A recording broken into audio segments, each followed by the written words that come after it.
I'm going to go through the paper, which was written in November 2024. It consists of 5 questions all in all. You're supposed to answer 5 questions. Then the question paper consists of section A and section B. Section A is compulsory. Then section B, you answer any 2 questions from that particular section. So you must always hit those particular instructions. Then moving on to question 1. Question 1, the compulsory section, it consists of question 1, which reads, various options have been provided as possible answers to the following questions. Choose the answer and write only the letter A to D next to the question numbers 1.1.1 to 1.1.10 in the answer book, e.g. 1.1.1 D. So the first question reads, oral traditions of Prophet Muhammad were compiled by. So we do have various options which are there. We have Brahman, we have Moses. So the correct answer in this case will be D, which is Bukhari. That will be the correct answer for that particular question. Moving on to 1.1.2. One who understands something exactly as it is written without being open to interpretation. So this question is referring to scholars. There are some scholars who understand things as exactly as they are written without being open to interpretation. They take religious texts as they are. They are known as literalists simply because they define literary texts as they are. They take words as they are. So we refer to them as literalist scholars or literalist schools of thought. 1.1.3. All religions are paths towards the truth and they are equally true. The principle that all religions are paths towards the truth and they are equally true, it actually resonates or it goes along with the pluralistic version. So according to the pluralistic school of thought, they say that all religions are paths towards the truth and they are equally true.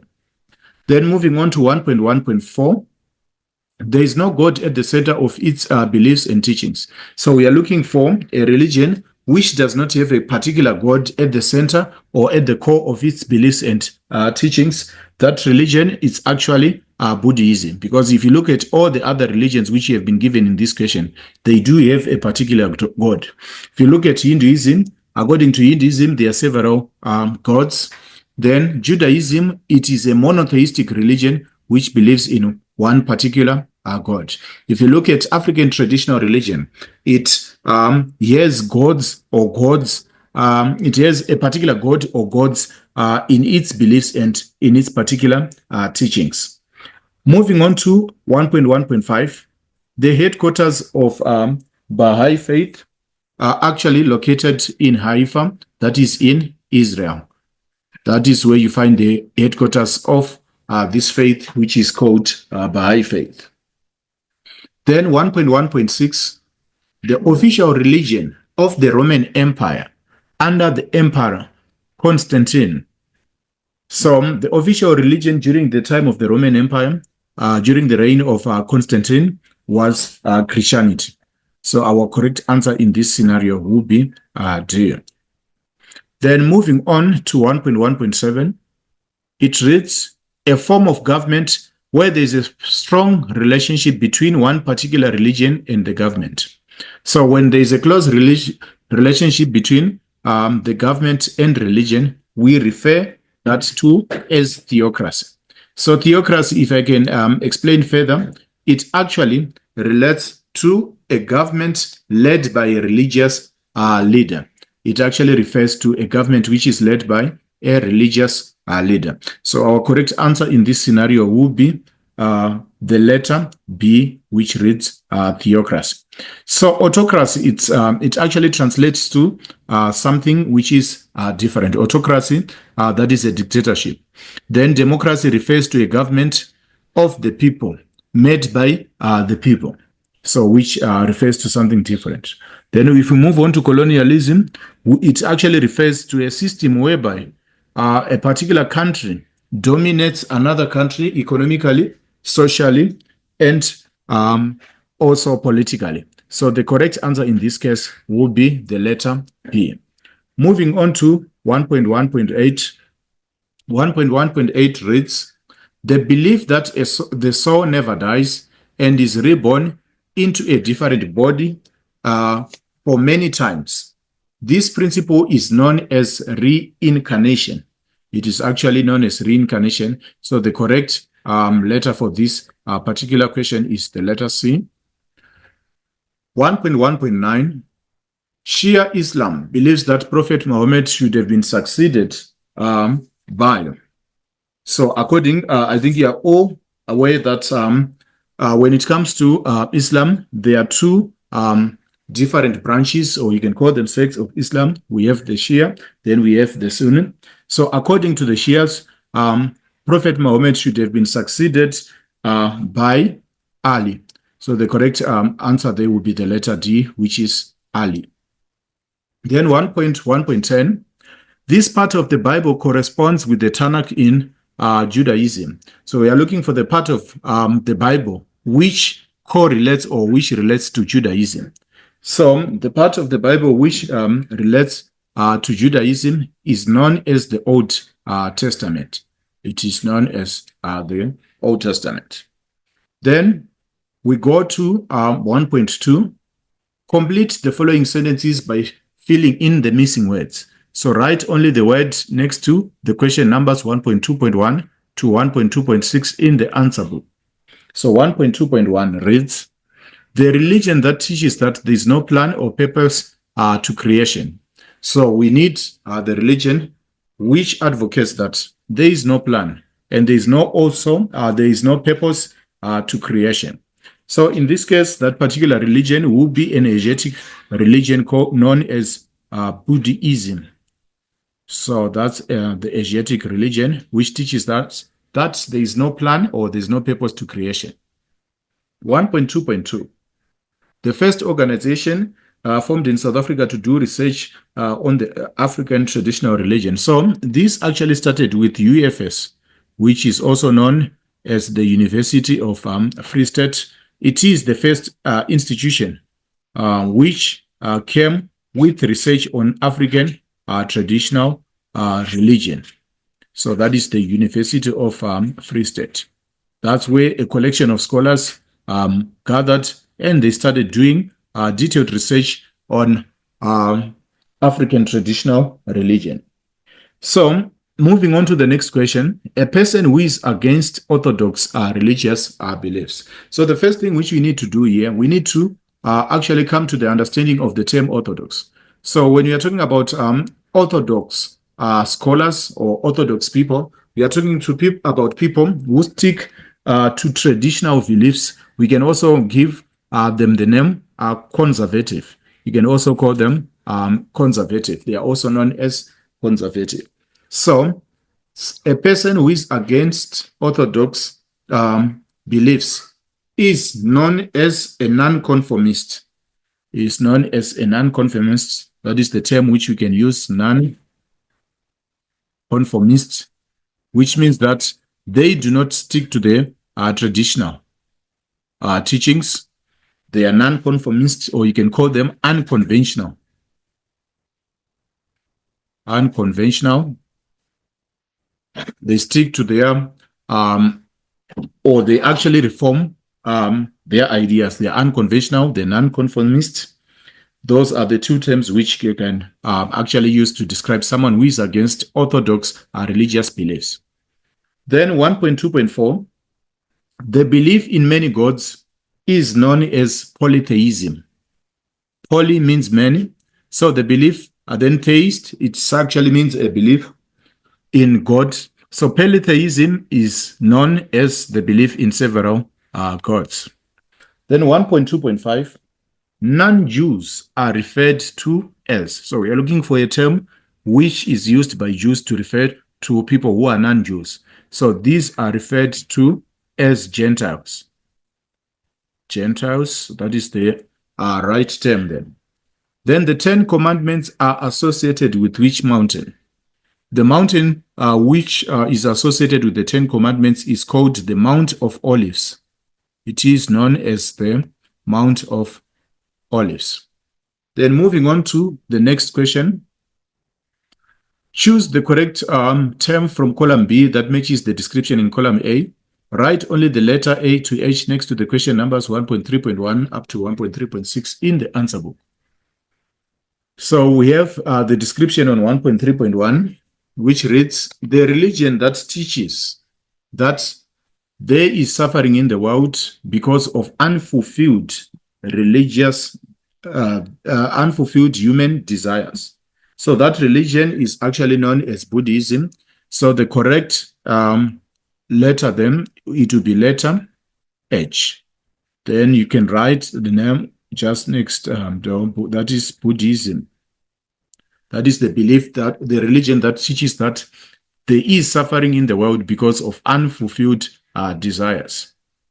Then 1.3.2, the one produces the two produces the three.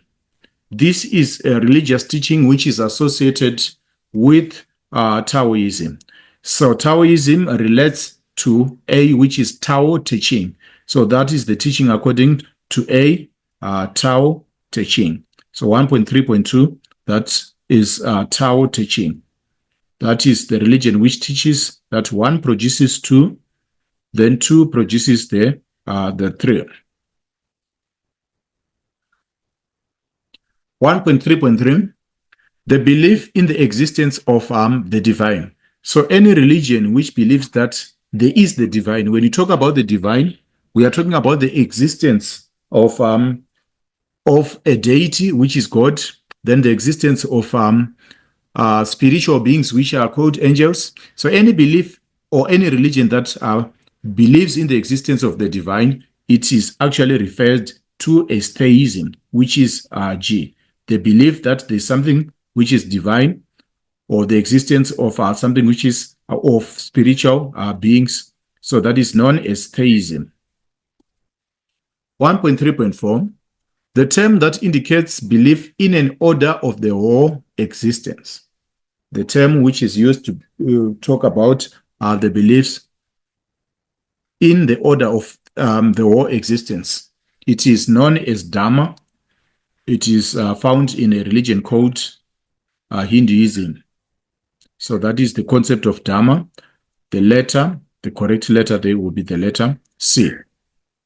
1.3.5, the line of descent from an ancestor to a person or a family.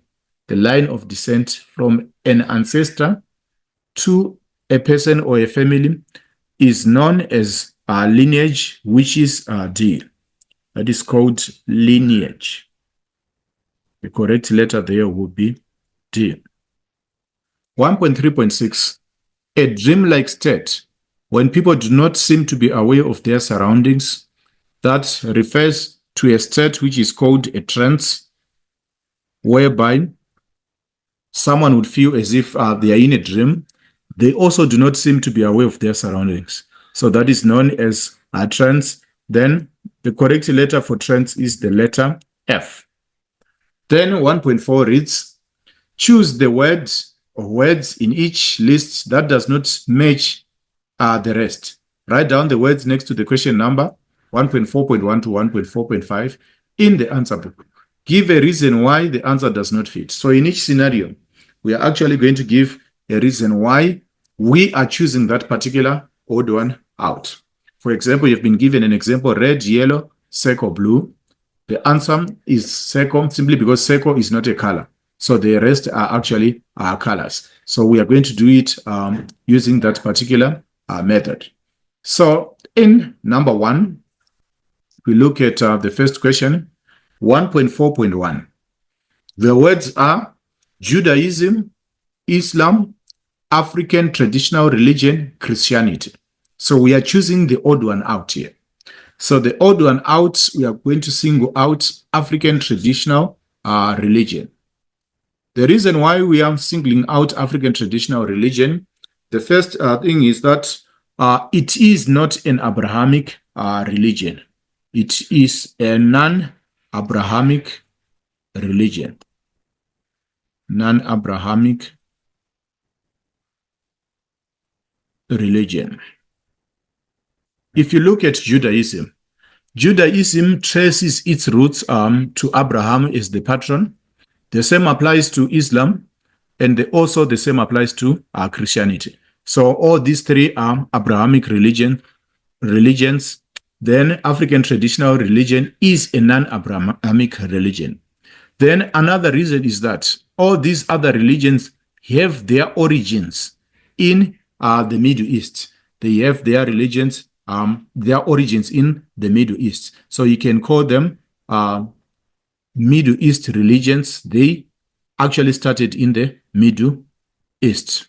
But if you look at African traditional religion, it is considered to be an indigenous religion.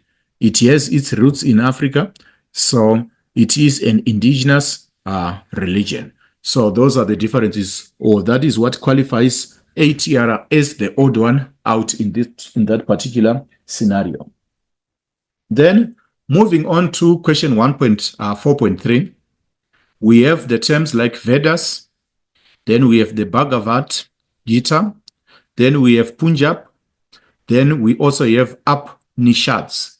So if you look at the Vedas, this is a religious text for the what? For Hinduism. The same applies to the Bhagavad Gita, that is a religious text. Then the Upanishads, that is a the religious text of Hinduism.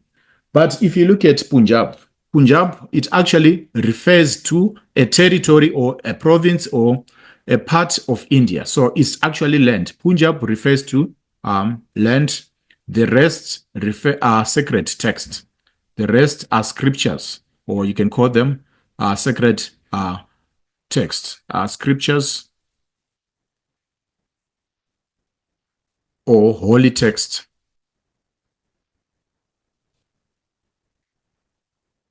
So the odd one out in this scenario would be Punjab, which is actually a territory, or you can call it a land, or you can call it a part of India.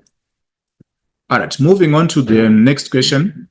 The next question reads, 1.4.3 reads, Inklavi, Isangoma, Injoli, Ilima. So if you look at Inklavi is a person who is entrusted with slaughtering animals during African traditional religion ceremonies.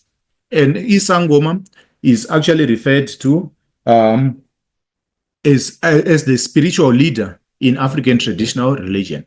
Then an Injoli is also someone who plays a role in African traditional religion. So if you look at the first three, all these are names of people, or all these refers to the roles in ATR. But when you look at Ilima, it is actually an event which takes place whereby community members come together, then they help each other to cultivate fields, or they help each other in agricultural activity. So Ilima is the odd one out, simply because it refers to an activity, whilst the rest refer to names of people. So Ilima, it is an activity, or you can call it a communal activity, a communal gathering for agricultural purposes, for farming, or you can call it for agricultural purposes.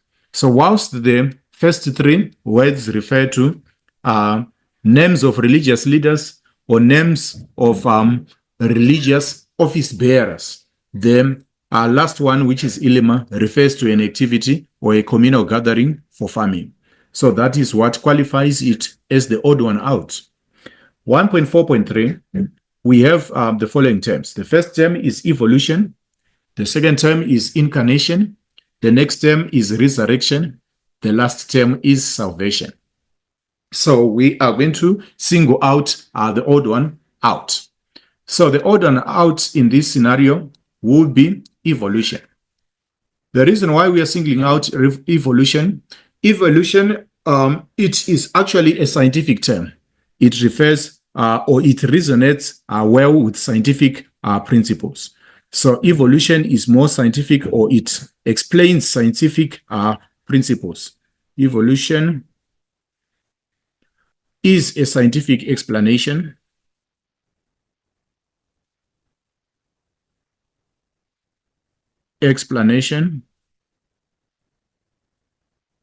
whilst the rest of the terms are religious explanation. For example, incarnation, that is a religious term which shows, which actually explains the sense of being created. Then resurrection, it actually refers to rising from the dead. Then salvation, it is when your soul is saved. So if you look at the last three, these are religious terms, or these are spiritual terms which are related to the study of religion. But evolution, it is a term which is used in scientific circles. That is what makes it the odd one out there. Then we have the next one, 1.1.5, which is Shaivism. Then Vaishnavism. Then we have Ketuvim. Then we have Shaktism. So when you look at Shaivism, Vaishnavism, and Shaktism, all these are religious sects they are actually branches, or you can call them their denominations. So these three are denominations of Hinduism. These are denominations of Hinduism. So a denomination can also be referred to as a sect or a branch. These are denominations of Hinduism. These are branches of Hinduism. Whilst the Ketuvim, this is actually a holy text. These are writings or scriptures. So that makes Ketuvim to be the odd one out. Whilst the other three are basically branches, or their sects, or their divisions of Hinduism. Ketuvim will be a holy text. It will be actually a religious writing. So that is what makes it to become the odd one out. Then going on to the fifth question, 1.15. The Eucharist refers to cooperation and unity amongst the various Christian denominations. So in this case, you're supposed to indicate whether a particular saying is true or false. So the Eucharist refers to the cooperation and unity amongst religious denominations. This is actually false. This is actually false. The Eucharist does not refer to that. This is false. So the reason why we are saying it's false, the Eucharist refers, it is actually a Christian festival. So it refers to Thanksgiving. It is referred to as Thanksgiving, whereby there is sharing of bread. It involves sharing of bread and wine in remembrance of the death and resurrection of Jesus Christ. That is what is known as the Eucharist. In addition to that, the second reason is that the cooperation and unity amongst various Christian denominations, it is actually known as euchanemism. The correct term would be euchanemism. That is the cooperation and unity amongst the various Christian denominations. Moving on to 1.5.2, nirvana refers to being brought to life. This is actually false. Nirvana does not refer to being brought back to life. So nirvana actually refers to a state where there is no suffering. Nirvana refers to a state. It is actually a Hinduist belief that it is a state, refers to a state where there is no suffering. State where there is no suffering. Is no suffering. Nirvana refers to a state where there is no suffering. So according to Hinduist teachings, they say that human beings experience a cycle, a series of cycles of birth and rebirth, what is also known as reincarnation. So at the end of those cycles, they will reach a stage which is called nirvana, which refers to a state where there is no suffering. So 1.5.2, it will be false. The reason has been stated below. Then the next question, 1.5.3, it reads, an imam is a priest in the African Independent Church. So in this scenario, this is actually false, because the term imam, it refers to a role or a leadership role in Islam. So the term imam is used in Islam, not in African independent churches. So the term is used to describe a leadership role in Islam. A leadership role in Islam. That makes that statement to be false. Then 1.5.4. 1.5.4. All right. Food permissible for consumption by Jews. Food which is permissible for consumption by Jews is known as haram. So in this case, this session is also false, because food permissible for consumption by Jews is known as kosher. It is actually known as kosher. So this makes this statement to be false. So in other circles, the term haram can actually refer to something which is forbidden, actually. Forbidden. All right. Now let's move on to 1.5.5. Samsara is the eternal cycle of birth and rebirth. This is actually true, and it is found in Asiatic religions of Buddhism and Hinduism. Samsara is the eternal cycle of birth, death, and rebirth. Then Islamic texts were written in Sanskrit. Actually, the correct response here, it will be they were written in Arabic. Then 1.6, in the context of religion, write 2 facts about each of the following. So we have 3 terms here. We have creed, we have talisman, then we have pad, masa, bava. So we need to write 2 facts for each of the given terms. All right. So when we look at creed, we are looking at a system of religious beliefs. A system of religious beliefs. It also includes the ethics, the morals are also included in the creed, and standards of good behavior. Of good behavior are also included in the creed. So that's how, or those are the facts which relate to creed. But looking at the term talisman, it refers to an object. It is actually an object. It is actually an object. It can also be a ring, or it can also be referred to as a lucky charm, which is common mainly with Hinduism and other Asiatic religion. So an object, a charm, or a lucky charm, or any object which is believed to bring good fortune. So you can call it an object believed to bring good fortune,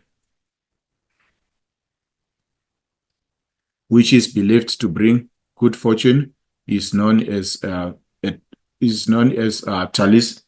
talisman. Then moving on to the next one, which is Padmasa Bhava. So Padmasava, it actually means, it refers to a legendary figure. It's actually, this is Hindu mythology.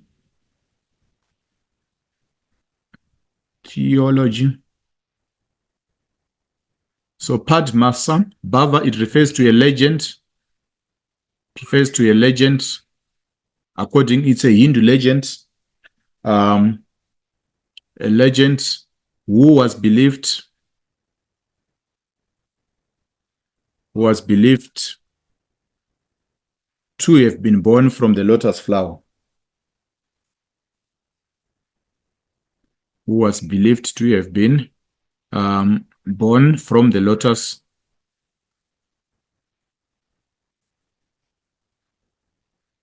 flower.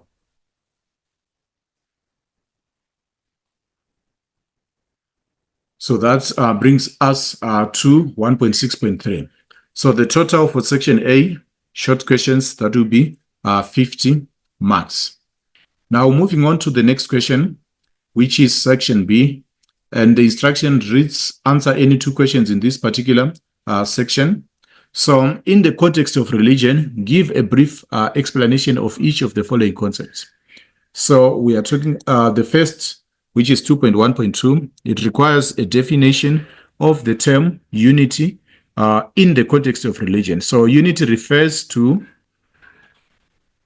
the oneness of believers. This refers to the oneness of believers or adherents of a particular religion.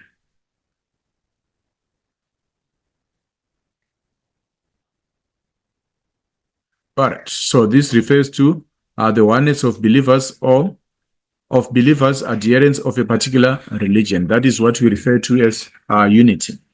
Then the next one, which is 2.1.2, uniqueness. So when you talk about uniqueness, we are basically talking about the existence of only one of a kind. Of only one of a kind. So this can refer to a particular religion whereby we can say that each religion has its own unique features. Each religion has its own unique characteristics.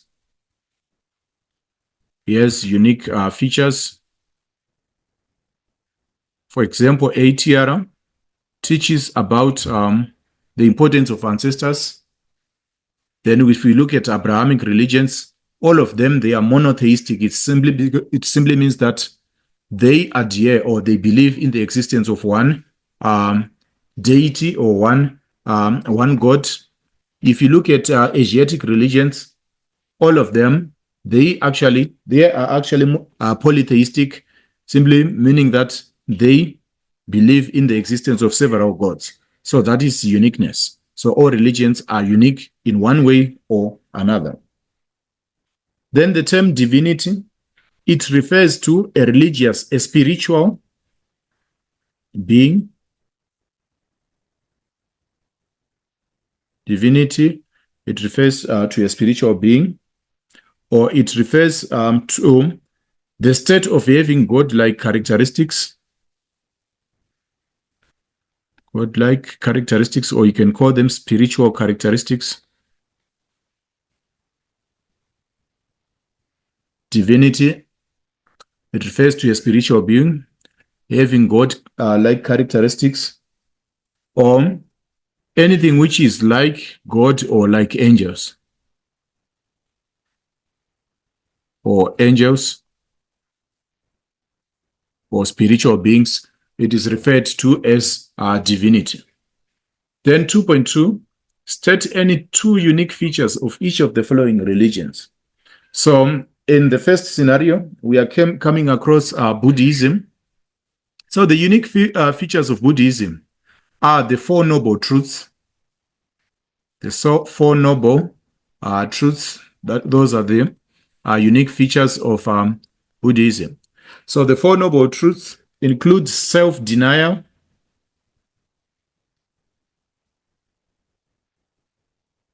the first one is self-denial, then the truth about suffering. The truth about suffering. Then there is also the truth to the end to suffering. Truth about the end to suffering.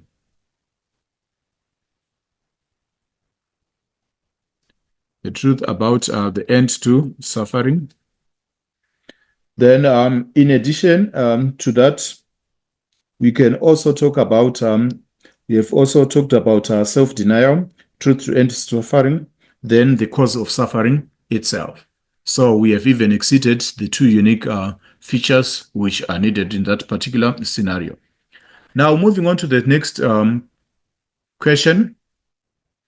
The next question, it requires us to identify or to state two unique features of African traditional religion.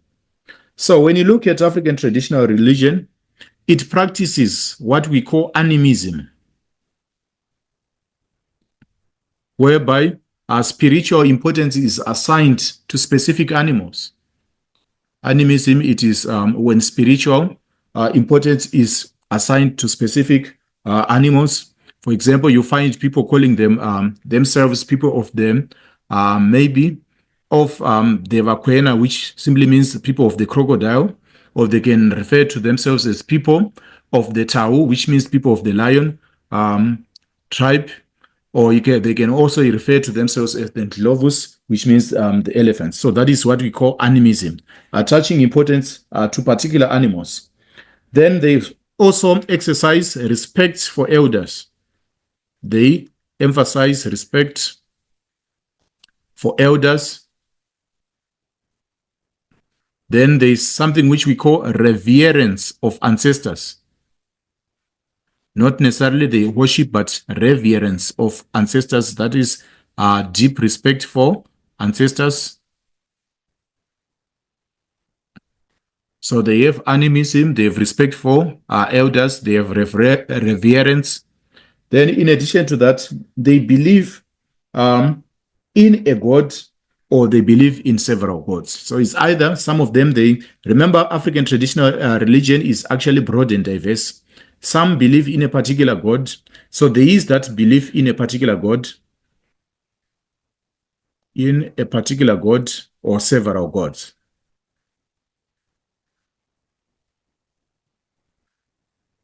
Or several gods. That is what makes ATR to become unique.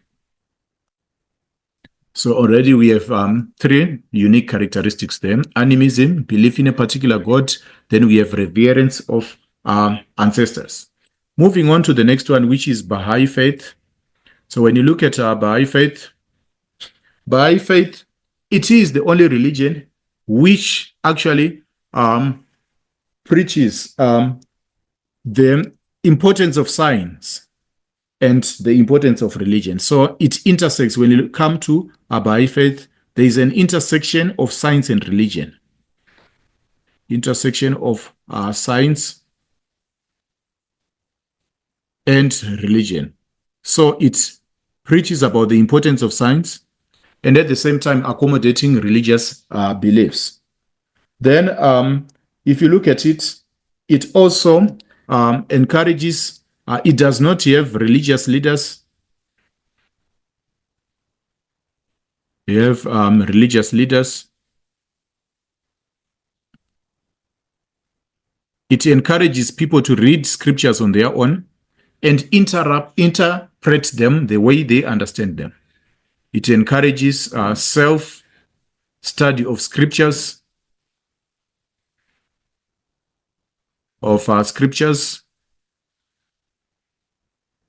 Then in terms of interpretation, you would interpret them the way you understand them.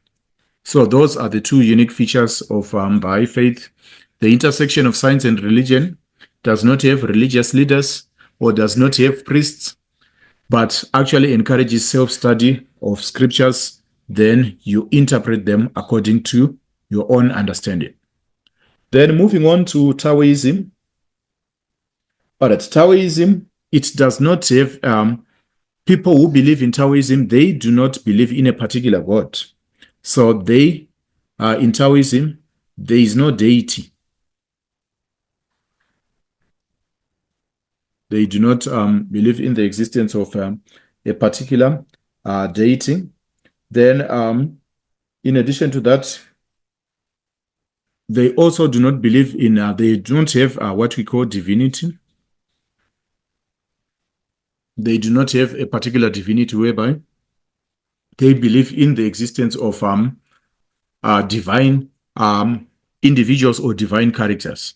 So there is no deity, there is no divinity in Taoism. Then moving on to 2.3, explain the difference between doctrine and dogma.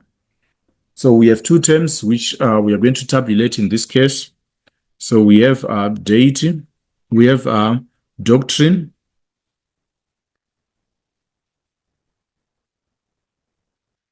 All right. So when you talk about a doctrine, it is a particular teaching.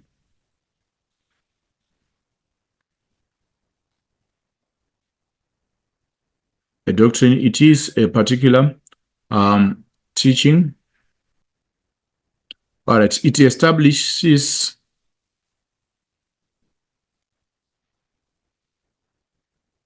norms and standards of behavior and standards.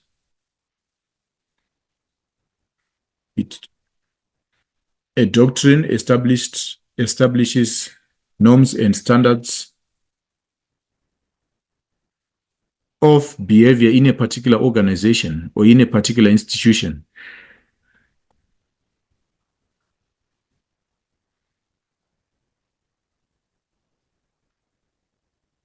In a particular community, institution, or grouping. It establishes norms and standard behavior, what is considered to be standard behavior. Then in addition to this, dogma, on the other hand, all right, dogma refers to teachings. It also refers to teachings, but mainly these are mainly religious teachings.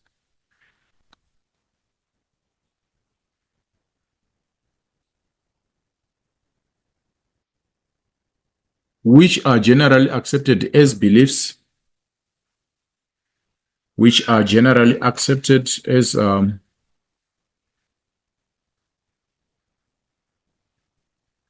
as beliefs without questioning.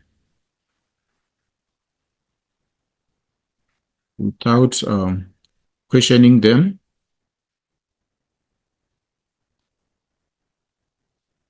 Or without scientific backup.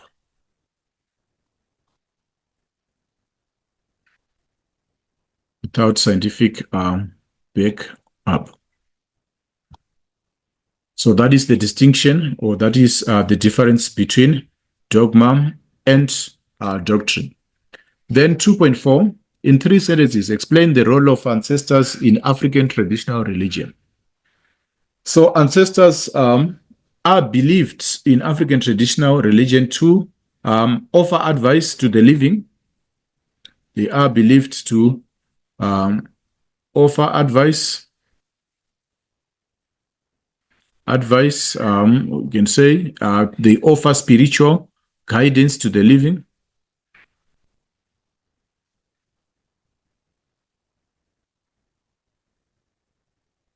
They offer advice, they offer spiritual guidance. Then in addition to that, they also make particular demands. Ancestors are also known to be responsible for making particular demands. They make particular demands to the living, which they respond to through different rituals or through different particular demands from the living.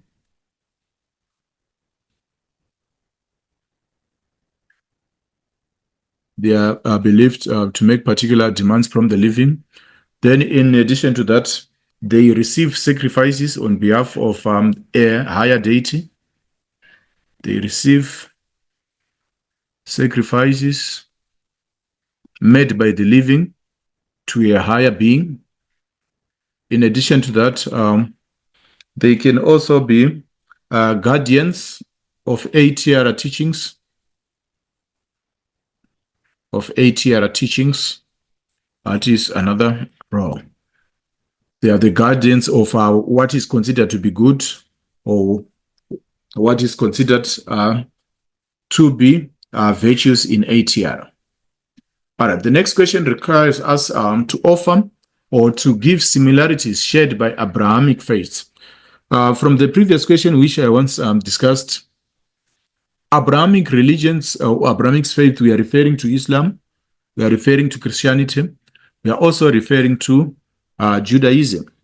So the first thing is that all of them, they are monotheistic. They believe in the existence of one superior God, or one God rather. They are monotheistic. They believe in the existence of one God and no other God. Then they also have a common ancestor, who is Abraham in this common ancestor, who is Abraham in this case, in this faith.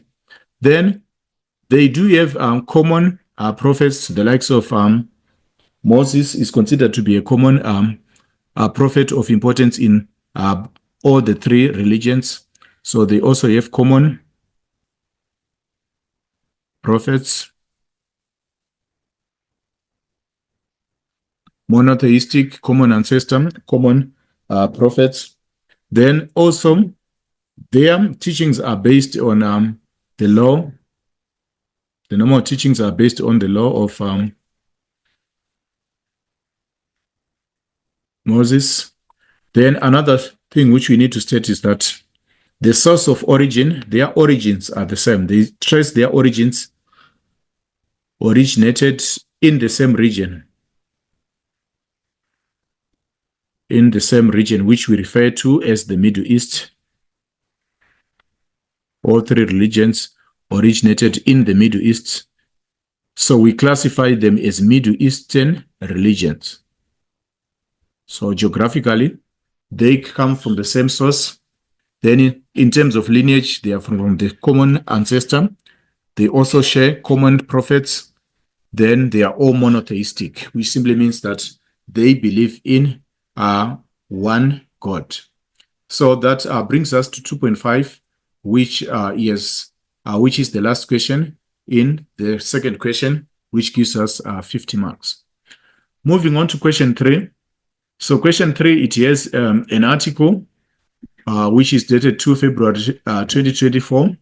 So there is the article which is there, which reads, Easter poster in Spain, 2 February 2024. Then, so there's need to go through that particular extract. Then after reading the extract, the first question will be reading 3.1.1 with reference to the above article. What caused controversy in Spain? So, what caused, according to that article, what caused controversy was the depiction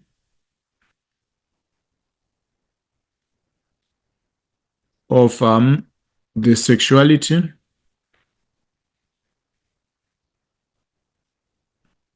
of Jesus Christ. What caused controversy, according to the article, was the depiction of the sexuality of Jesus Christ. Then question 3.1.2 reads, it is seek to see sexual discrimination in the image. So the meaning of seek, we need to define, or we need to contextualize the meaning of seek in this particular statement. So the meaning of seek, it actually means absurd. According to the artist, it is actually absurd to see sexual discrimination, or you can say strange, or you can use the term ridiculous. So these two, all these three terms can be used to substitute the word seek in this particular context.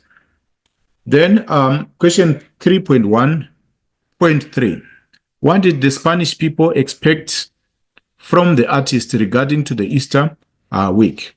So the expectation was, the normal expectation was a solemn celebration.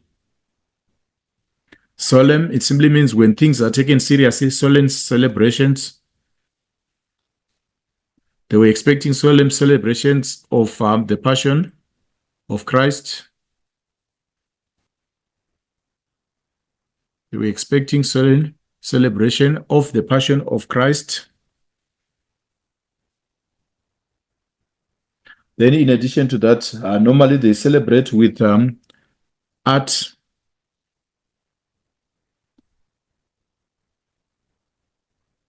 With art. Then they also celebrate with activities such as Palm Sunday. Then they also celebrate with the Eucharist.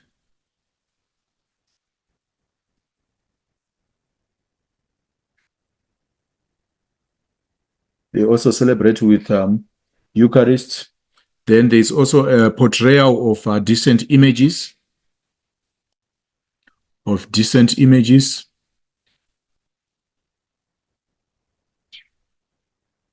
Portrayal of decent images.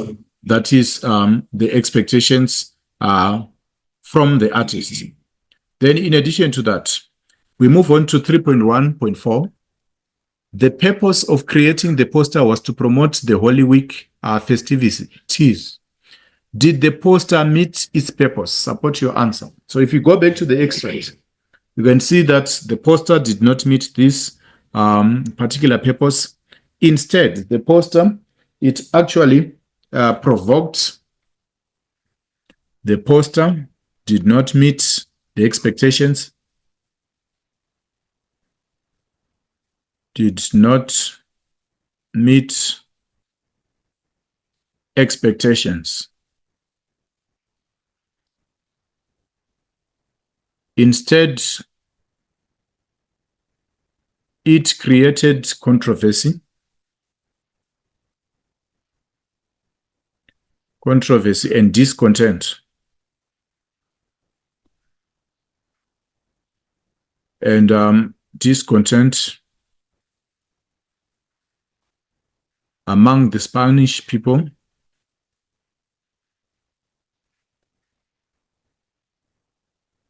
It caused controversy. It caused discontent among the Spanish people. Then in addition to that, you can also say that it was considered to be sacrilege. It was considered to be profane. To be profane. Profane is when you disrespect something which is considered to be holy. So it was considered to be profane, or it was considered to be sacrilege. It was not met. It did not receive a positive welcome. It was considered to be profane. Then it was also considered to be a deviation from the normal standards. The poster or the portrait was considered to be a deviation from normal standards.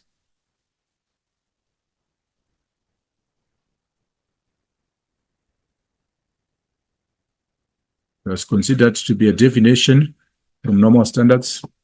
Then we can also add that it was actually considered to be an insult to the Christian community. It was considered to be an insult to the Christian community.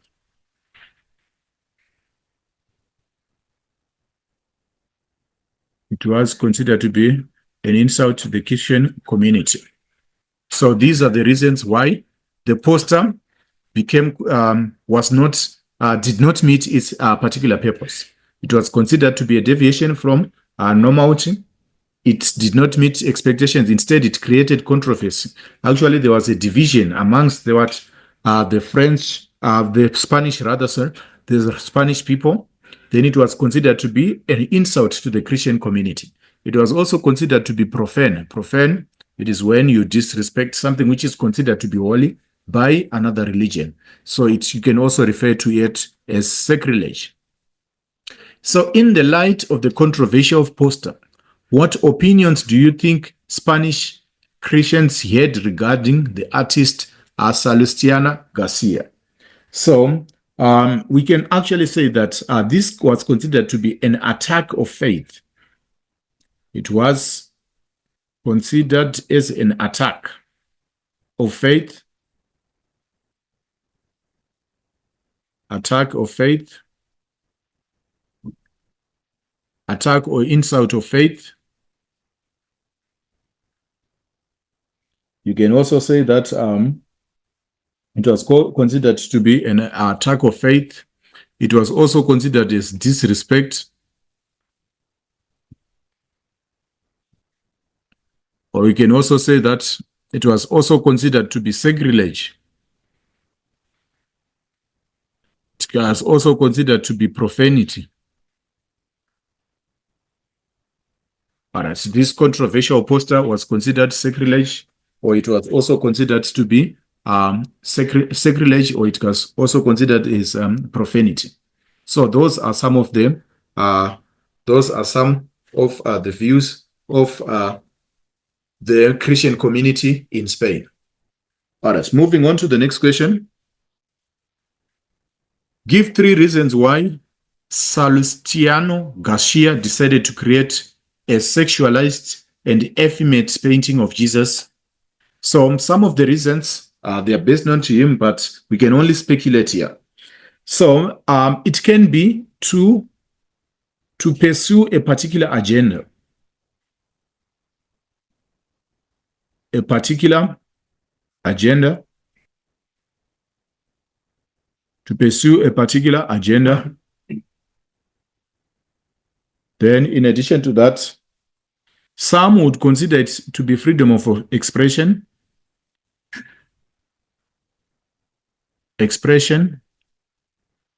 Some would consider it to be freedom of expression, whereby he passes his own opinion. Then perhaps his own sexuality might be have been another issue, his own background, his own biases, or you can say his own background might have contributed to him coming up with such a controversial poster. Now going on to 3.1.7, reporters must adhere to core journalistic values of fairness and presenting both sides. Evaluate Nico Acevedo's reporting. So if we go back to Nico Acevedo's reporting, we need to identify where he reported so that we can come up with the way he reported. All right, so he basically reported about the publishing of that particular poster. Then we need to assess the factors that influence the reporting of religious issues in the media. So there are quite a number. I'm going to tabulate these things. There are quite a number of issues which influence journalistic reporting about particular religious issues. So we have internal issues. Then we also have external factors. So firstly, under internal issues, the way you report issues relating to religion, they can actually relate to your own biases as an individual. Your own bias, your own religious upbringing. Your religious upbringing can influence the way you report about particular issues. Your religious upbringing. That also includes your beliefs.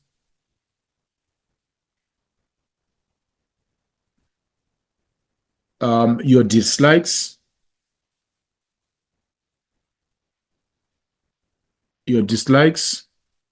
your interests,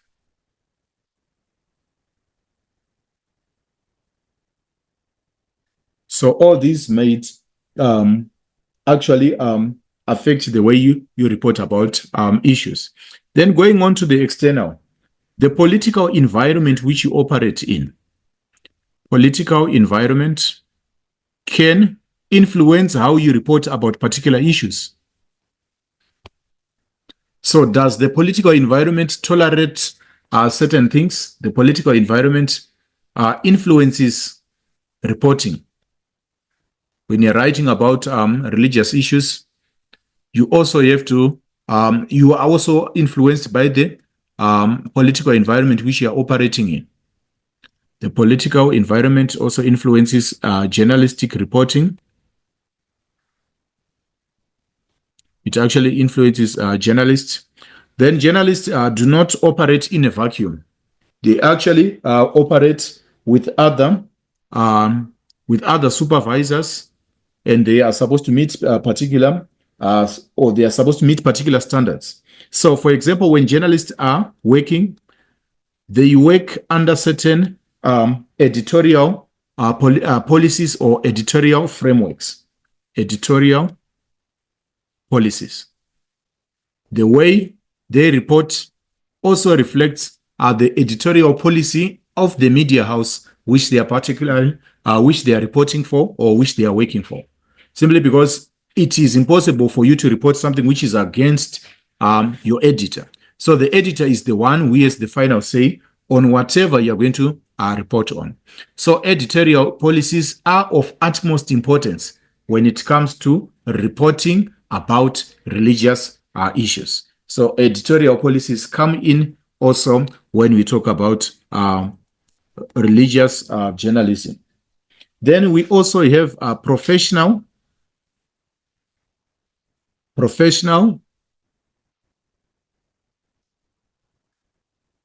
and ethical codes. In the field of journalism, there are certain professional and ethical codes which influence you to report in a particular way. So professional and ethical codes also influence journalists. They have a bearing on journalists.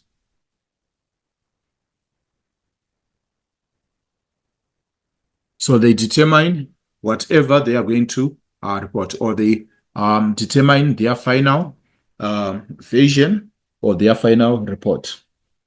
Then in addition to that, you can also add other social factors.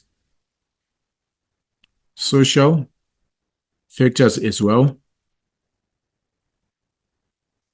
Also, you have an influence on. They also have an influence on journalism. So these are some of them on journal.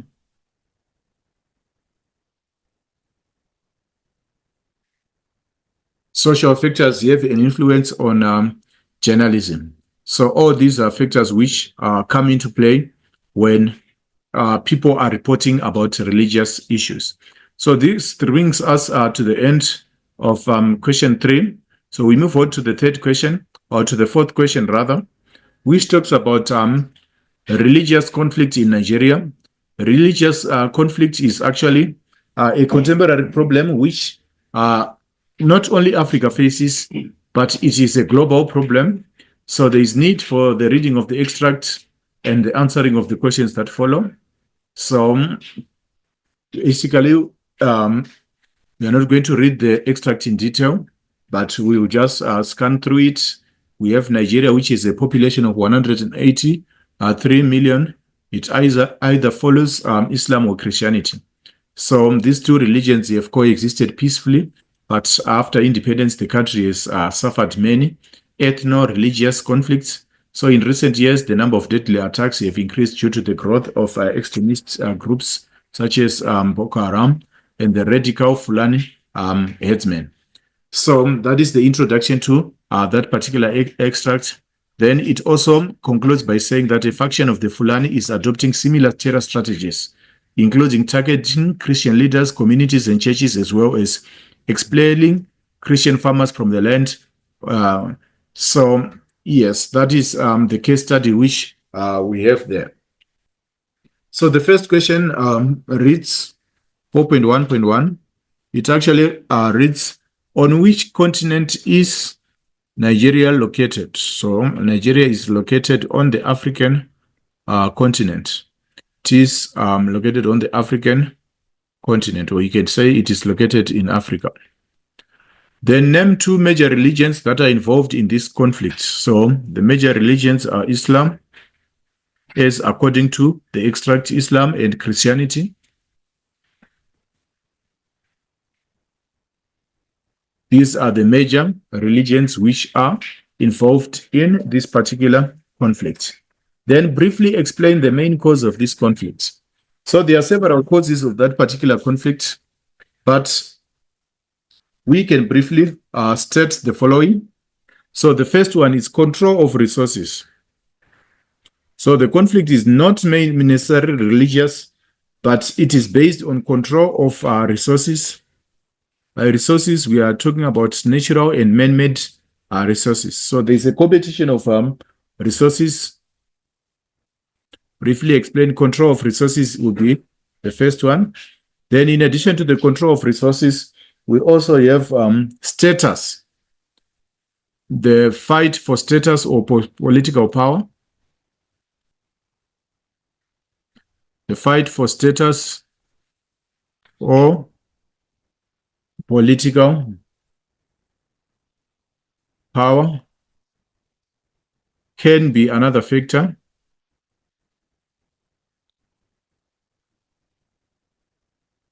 The fight for status and political power can be another factor. Then, in addition to that, we also have ethnic rivalries. So this can also have something to do with culture, ethnicity. These are rivals related to culture, tribes or ethnicities. So ethnicity rivalries can be another factor. Then the control of power. Then we can also say that this can be political, where certain political leaders, they actually cause division amongst people. Then as a result, they will end up fighting amongst themselves. So control of resources, the fight for status or political power, then also ethnicity or ethnic rivals. All those are causes of this particular conflict. 4.1.4, with reference to the above article, do you think religion is part of this conflict? Give 4 reasons for your answer. I personally don't think that religion is, to a larger extent, is not. Religion is not a major factor. It's not a major factor.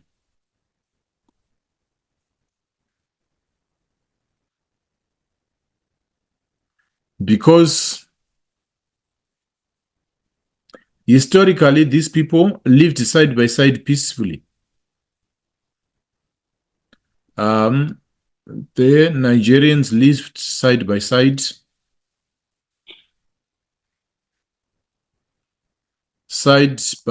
peacefully.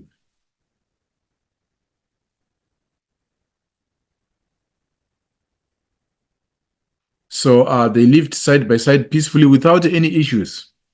Without any issues. So religion cannot be the major factor here. You can also say that they lived, it can be a legacy. This conflict can be attributed. It can be attributed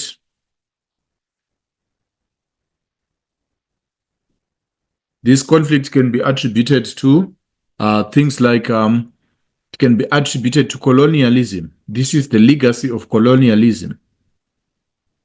Because before colonialization, these two groups of people from different religions, from Islam and Christianity, were living with each other side by side. But after colonialism, that's when the trouble started. So it can be attributed to colonialism. It can also be attributed to the control of resources. The desire to control resources can also be another issue. For example, I think you know that Nigeria is gifted in terms of natural resources. It's gifted with natural resources such as oil. So the desire to control such natural resources can result in conflict.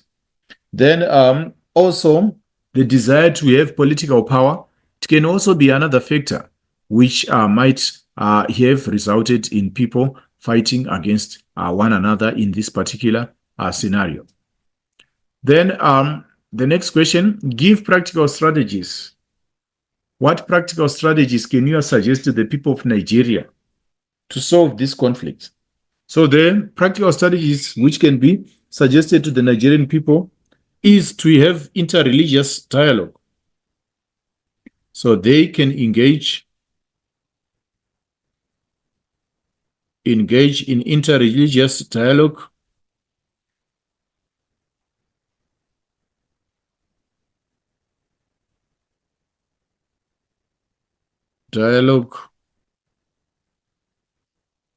Where leaders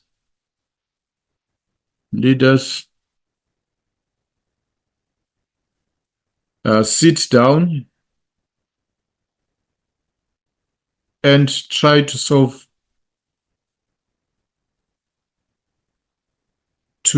iron out their differences.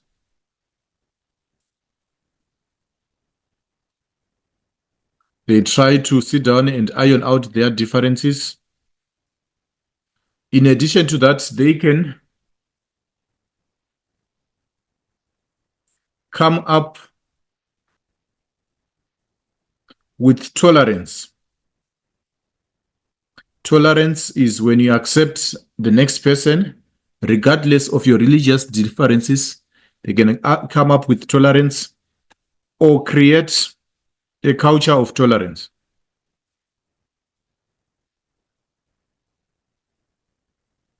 Tolerance,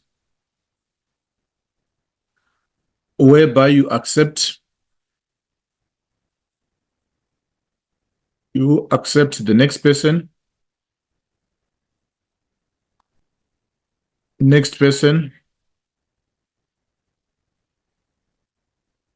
regardless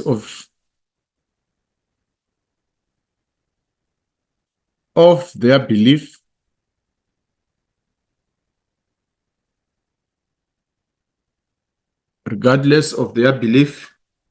regardless of their doctrine.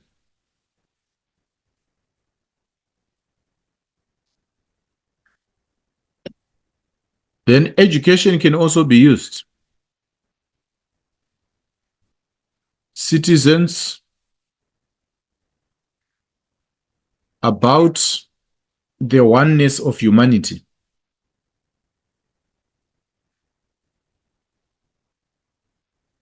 Educating citizens about the oneness of humanity. Also educating citizens about human rights.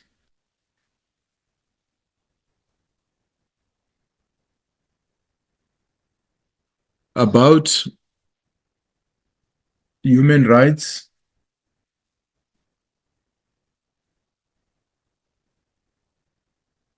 And the promotion of religious cooperation.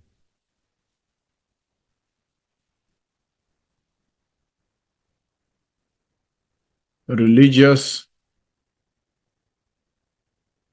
cooperation.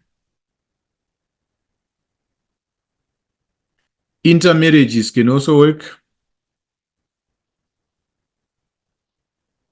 whereby people from different religions, they marry each other to promote cultural cohesion.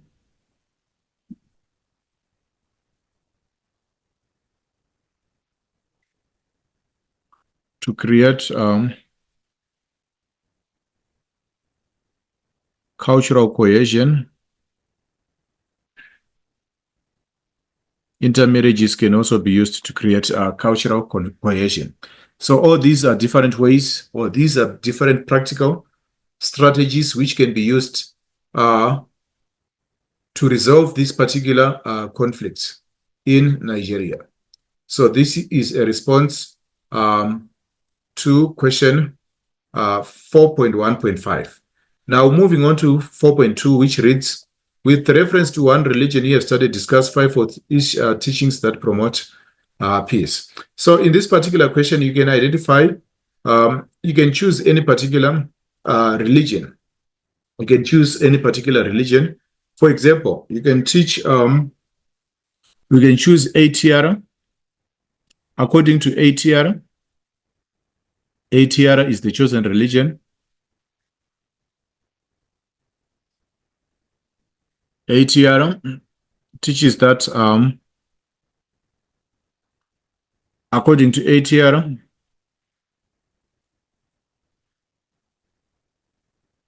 ATR, no man is an island.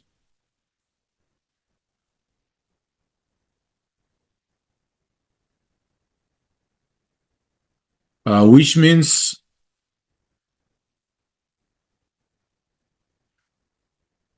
that we all need one another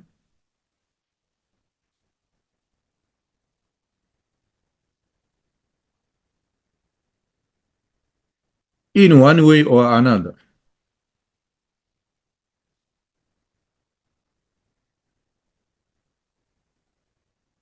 regardless of our religious backgrounds.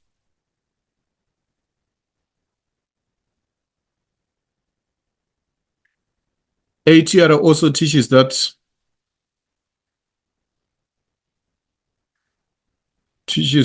one hand washes the other.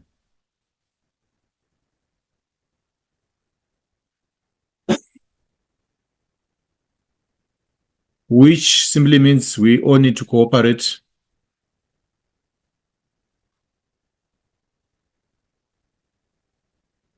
means the importance of cooperation, or the importance of unity and cooperation. So those are the ATR teachings. In addition to that, you can also say that ATR also teaches about Ubuntu. Teaches Ubuntu,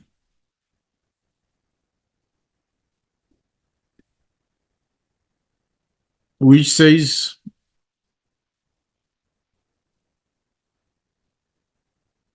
I am because we are.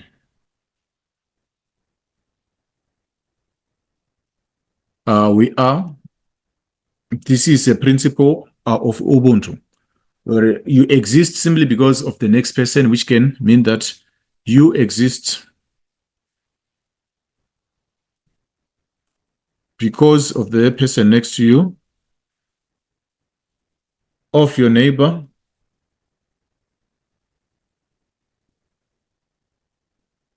regardless of political or religious affiliation, of religious or political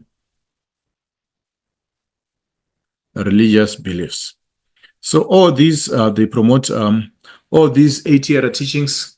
They actually promote peace amongst people. So you can list them like that. Now 4.3, conflict between Muslims and Christians is more common in Africa than in any other continent. Give 5 possible reasons. So why is it we have more of conflicts between Muslims and Christians in Africa, unlike other parts of the world? 4.3. So that is 4.3, which is going to be highlighted using a different color. 4.3. Muslim and Christian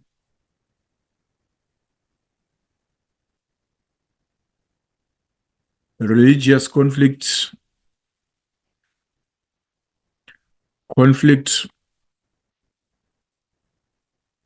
is more prevalent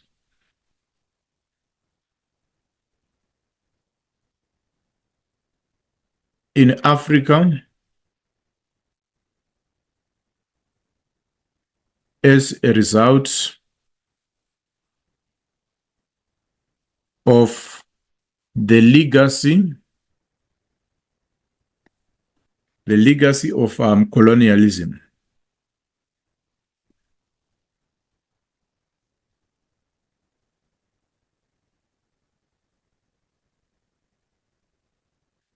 Colonists deliberately divided people, divided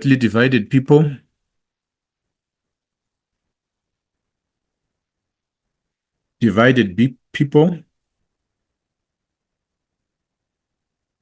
based on their minor differences.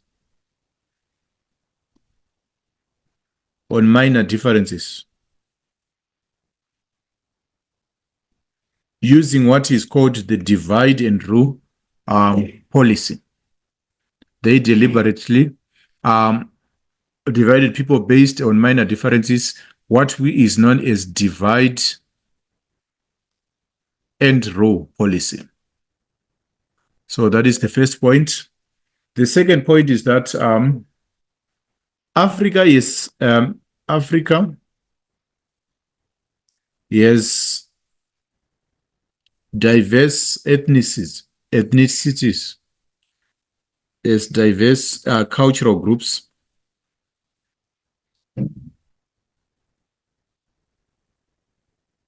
which paves way to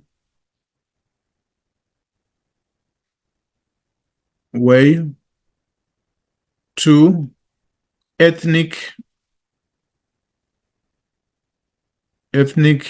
tension, which may breed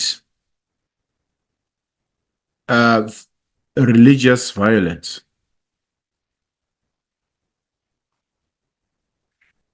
So Africa has so many, it has diverse cultural groups, it has diverse ethnicities. So that clash amongst ethnicities can actually result also in religious conflict. Then in addition to that, we can also add that Africa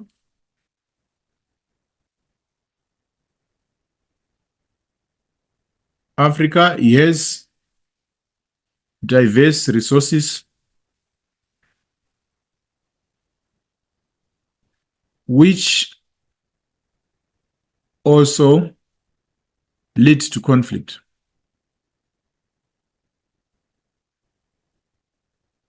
Another thing, the lack of democracy in Africa, of democratic systems and human rights,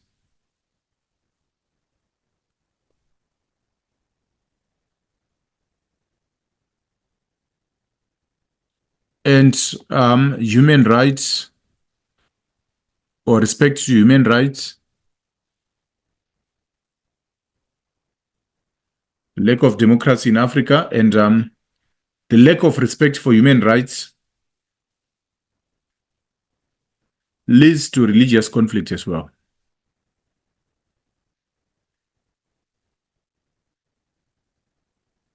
Because according to the Universal Declaration of Human Rights, all people are equal. So when we are in countries which have politicians which preach the equality of all people, conflict can be reduced. So the lack of human rights, respect for human rights, also diverse resources, diverse cultural groups, the legacy of colonialism, all this can be a cause which leads to the prevalence of violence in Africa.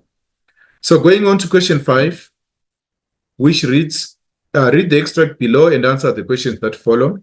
So the extract basically is based on human rights and responsibilities.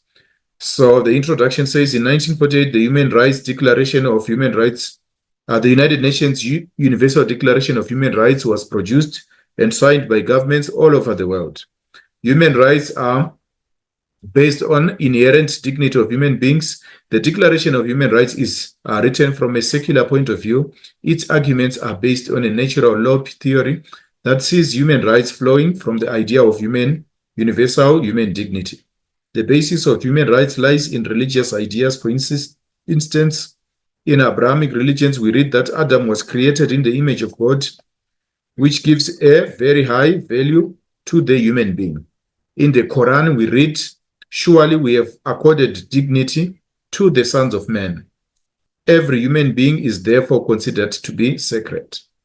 All religions, however, impose limitations on their followers, although their tenets give high status to human beings. They also impose restrictions on humans. Thus, in religious circles, the concept of responsibility is mostly given equal emphasis to that of human rights. It must be pointed out that there can be no rights without responsibilities. The emphasis on rights is made to the exclusion of responsibilities. So that is the extract which appears there.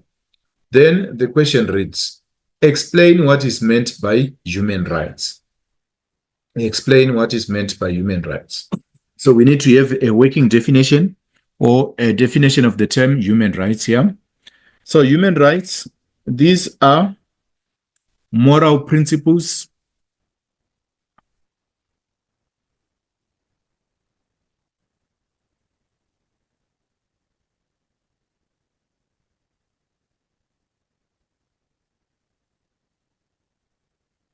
Human rights are moral principles that establish, these are moral principles that establish standards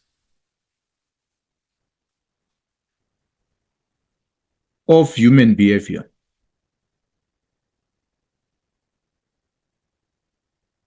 These are moral principles that establish the standards of human behavior. You can call it religious liberty. These are moral principles that establish the standards of human behavior. Those are human rights. Then the second question reads, what does the concept of religious freedom mean? All right. Religious freedom, it means the liberty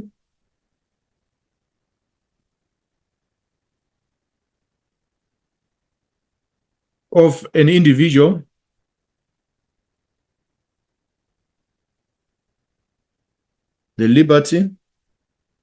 of an individual to manifest,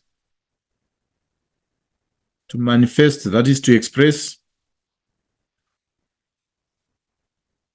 or practice a religion of their choice.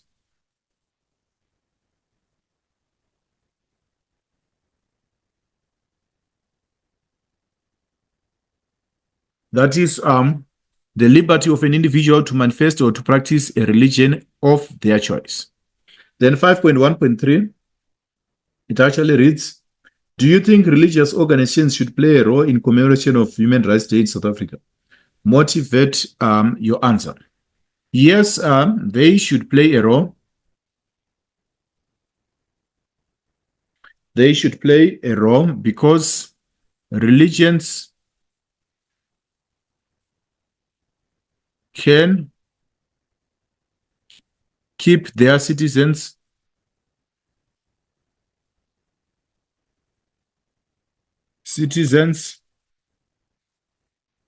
informed. It can keep their citizens informed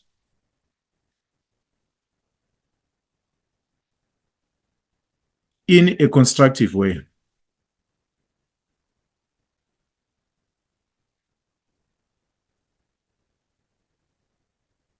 They can keep their citizens informed in a constructive way. Then, in addition to that, they can also advocate for respect of human rights in their institutions.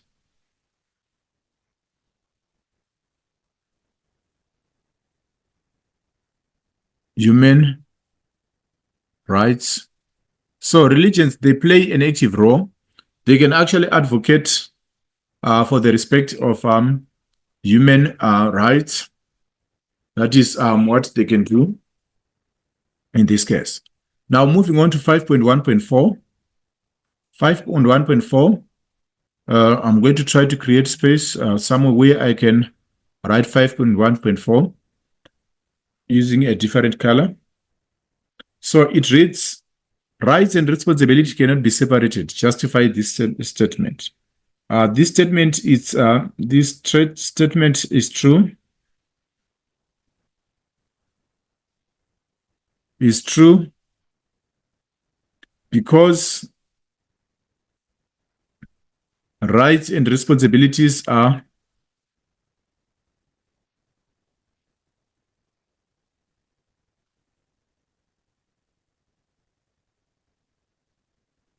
two sides of the same coin of one coin. There are two sides of one coin. Why do we say so? They are intertwined. Rights are freedoms, are protected freedoms.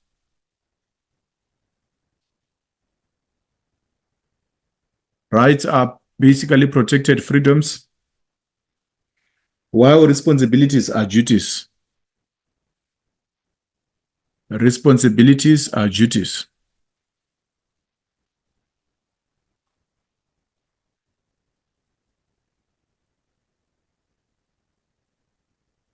So in order to create rights, we need responsible people who can do that. In order for us to have rights, the next person has a responsibility to respect your rights. So these two are intertwined. Also, another one is experiencing rights. The next person also needs to take responsibility. So that's how rights and responsibilities are intertwined. Then briefly discuss the rights pertaining to the observation of one's religious beliefs. So the right to freedom of thought,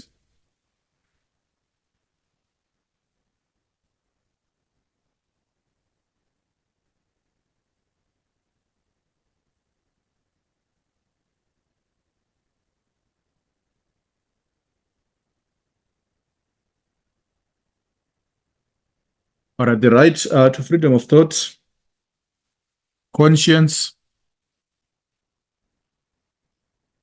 and religion. That is the first one. The right to freedom of thought, conscience, and religion. Then also the right to change religion. Change religion.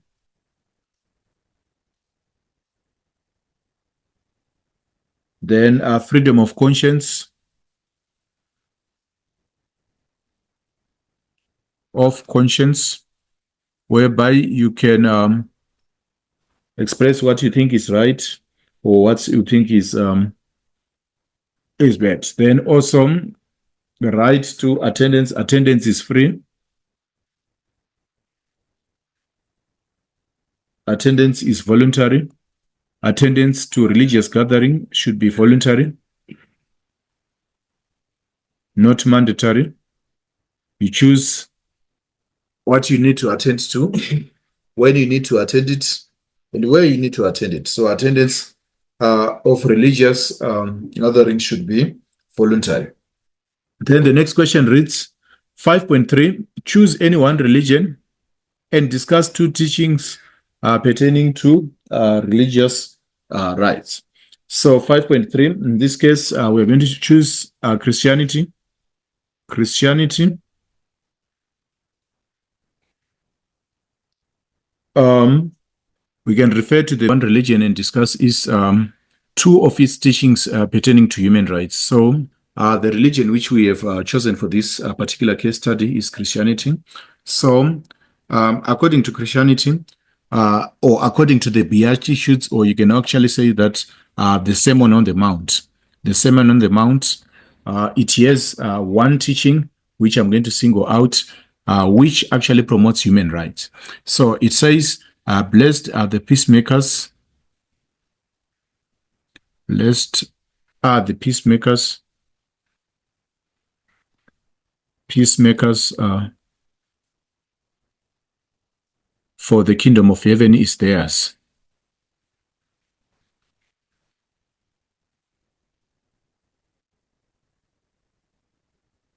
Blessed are the peacemakers, for the kingdom of heaven is theirs.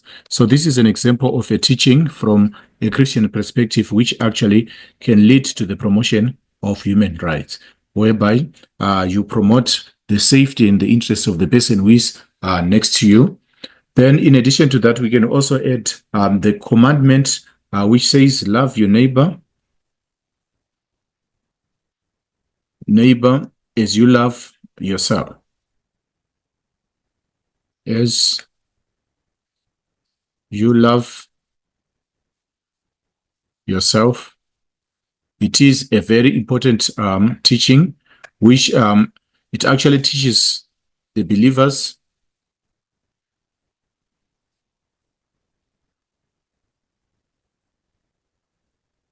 to treat other people, other human beings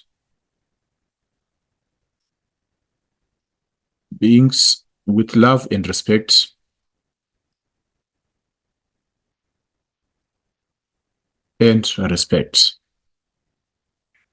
So this goes together with the teachings of human rights, to teach others and with right and respect.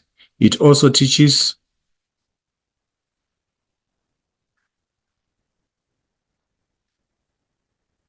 the importance of teaching others with dignity, the importance of treating others, the importance of treating others with dignity,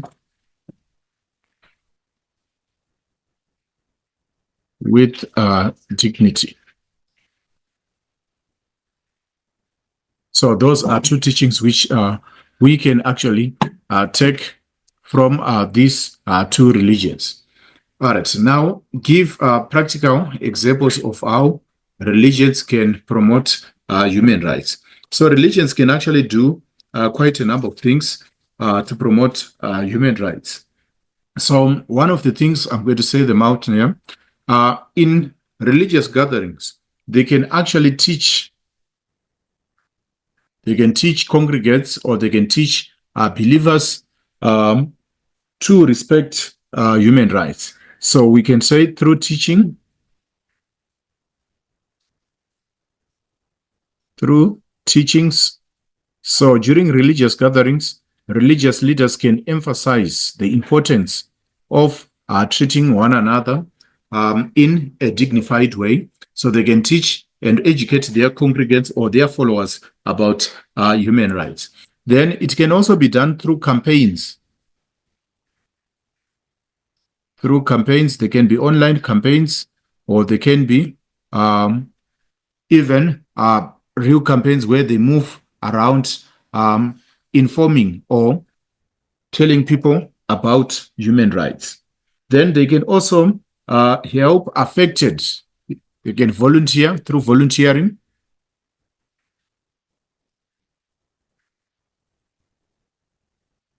To help affected, to help victims of human rights violations. For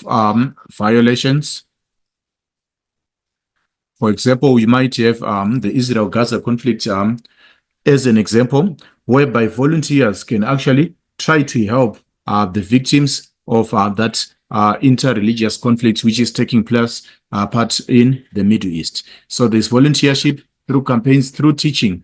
Then in addition to that, we can also talk about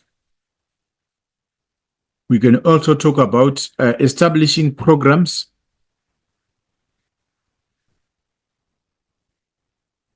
to fight human rights violations. They can also establish programs which can try to fight against human rights violations. So this brings us to the last question, which dwells on the distinction between morals and ethics.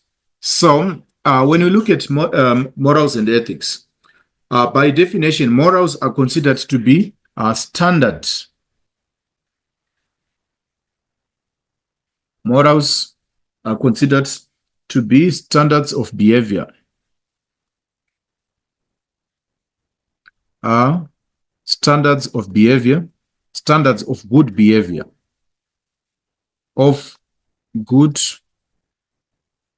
behavior. You can also say that morals refer to the difference between what is good and what is bad. They are considered to be standards of good behavior. Or you can also say that they are considered to be what society considered to be the right thing. That is what we call morals. Then on the other side, ethics are also standards of good behavior, but the only difference is that ethics are more confined to certain settings. For example, ethics, this is good behavior in certain settings. Good behavior, you can call it good professional behavior. Ethics can include good professional behavior. So the term ethics is more used in professional circles. For example, what is considered to be good by doctors and what is considered to be good by educators, or what is considered to be good by lawyers. A good way of behaving in a particular profession, that is what we refer to ethics. So the term morals is more used in religious circles. Then the term ethics, it actually applies to the professional context much more than the religious context. So the idea is the same, but the main distinction is where we apply these particular terms. Morals in religious circles, then ethics, it is mostly applied in professional contexts. So this brings us to the end of this particular discussion. So the grand total for the paper is actually 150. The total for section B is 100 marks. So until next time, goodbye for now.